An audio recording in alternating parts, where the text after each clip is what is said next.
Howdy folks, how's everybody doing? It is April 29th, day 29 of National Poetry Month, and I am going to take part in a kind of a poetic project, a little bit of to and fro, you might say, with another fellow poet from Jersey City. So today's poems are going to have a little bit of a forward to them, just so that you know what's up. John Trigonis, Professor John Trigonis, actor, playwright, screenwriter, director. John Trigonis of Jersey City and I have been teaching on and off in Jersey City for almost maybe I'm not supposed to say long time now, going on the last 2 decades, and he is a poet like myself, different style than myself, but somebody I've always been able to communicate with socially about poetry as well as professionally, and seeing him a bunch in town lately, and he's doing the same thing I'm doing, which is a poem a day, and he's doing original poems as well this year, or I'm not sure if he did it last year, but I did cover poems last year. This year I'm doing all originals, and he asked me to be part of a project. He was going to write a poem, I was going to respond to it. I was going to write a poem, and he's going to respond to it. So he responded with earlier today, and I'll link it up somehow here on Instagram for you guys, or for Instagram TV or whatever you call it, IGTV. See it now. So I'll link it up for you guys, and he did a great job reading my poem, far better than I could do reading my poems. So I'm probably going to butcher his poem, but a couple little prefaces. Part of the project today was to John was really really open in showing his process, showing how he went through the revision process, even physically showing you what he went through to compose the poem. My process is definitely different than John these days. I don't write it on hand by hand, pen and paper, as much as I used to. Little notes here and there, but very little, a lot less by hand. So most of my composition is on a computer these days. A couple things I wanted to preface before telling you about the poems. My poems the I in my poems aren't always me. There's a lyrical I. There's an I that could be a character. And I know John, as a playwright and as a director and as an actor, really respects character in his poetry. I think that I always like playing with the I in the poem. It doesn't have to be the poet, it doesn't have to be the speaker. I've always respected that in poetry. It's always given me, something, another layer to my poems.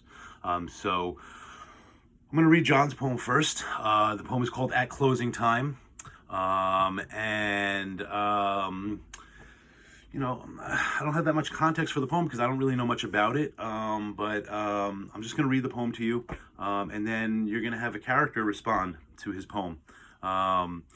I wrote a poem earlier, later last year, called Palisades Interstate Parkway, and he wrote a poem in response called 9W. So his poem is called At Closing Time, and I'm going to respond to it shortly. Character is going to respond to it shortly afterwards. So let me just grab some water. A lot of explanation here, but I just want you to realize the voices that are involved and the characters, and I'll explain a little bit more before I get into my character part. So this is John's poem, At Closing Time. I watched the little red-headed Filipina collect the candles from the cafe tabletops and blow them out one by one. All except mine. Without a glance, she assumes I need the light. That's how you know you've become a regular. When the waitress keeps a flame burning for you at 9:54 p.m., your coffee cold but still as dark, the sugar packets, porcelain abodes refilled, forks and knives wrapped tightly in tomorrow morning's napkins. That's how you know. When it's time to go, but no one sends you home. When they let you blow out your own candle.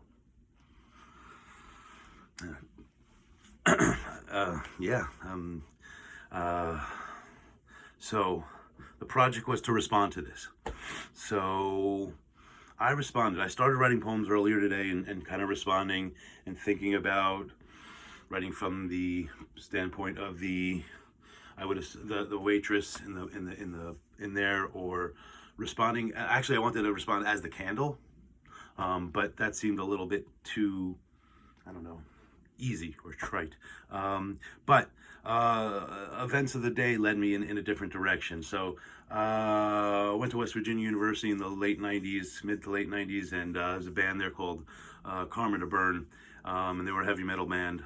They were on Roadrunner Records, and guitar player whom I wouldn't, I was an acquaintance of. I really wouldn't call him a buddy. He's a friend of friends, and unfortunately he passed today, and it's been sad, and it's been a reflective day for me, and it kind of got me a little angry too, and and so I was thinking about it, friends and the people that you lose, and then just kind of that anger, that kind of, he was a metal musician, so a lot of angry music, and so I'm trying to write this poem, and I'm thinking, and I'm getting a little pissed off about the fact that somebody died that I was close to, or at least recognized as an artist and as a musician, and even though I wasn't close to personally, he was very close to a lot of my friends. And so I kind of got pissed off, and so this character started to form out of, and this happens all the time when I'm writing poems. So we talk about process. This happens a lot in the poetry process. I'm reacting to a situation going on in the world around me, and I just create a character to react to it. And it's not the two people that are writing the poems that are reacting to each other, Love John, but all of a sudden I just saw that flame in the candle, and thinking about the events of the day, and I kind of got this, this different side of the story. This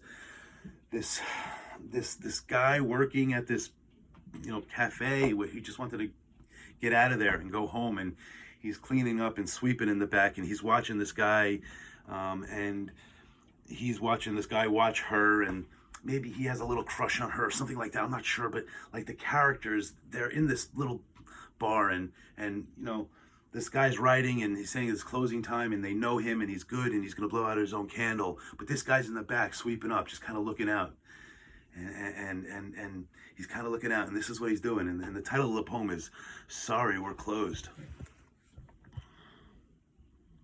Dude, go the fuck home. I could take it from here. I could blow out my own damn candles. I know what you want. Certainly ain't coffee. Certainly ain't silverware that you want wrapped tightly. Fucking regulars. I have places to go. Fucking regulars. I have kids at home. I have bills to pay. You want to be here regularly? I have to be here regularly in this shithole with the shithead boss. The candles are out.